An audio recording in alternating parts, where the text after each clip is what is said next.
On some of our smaller streets, though, this is in the Collier Heights area, we do have some lines down on Laverne Drive, and that's where we find Atlanta News First reporter Don Shipman.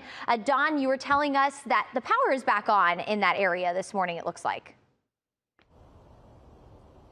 Yeah, we arrived here just after 4 o'clock, and then by 4:30 we watched as the lights came on. Let me tell you, it was eerily dark when we first drove into this neighborhood, but then all the street lamps came on and you could see all the lights in people's homes coming on as well. I want to show you the area because you can see that it's cordoned off at this intersection, and then just up the way there you can see a massive tree. That tree came down across some power lines. Those power lines are still draped across the street here. This is Laverne Drive and Peak Road.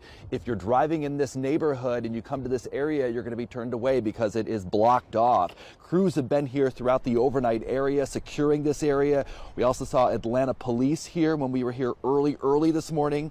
Crews with Georgia Power worked to restore the power. Again, we watched as it came back on right around 4:30.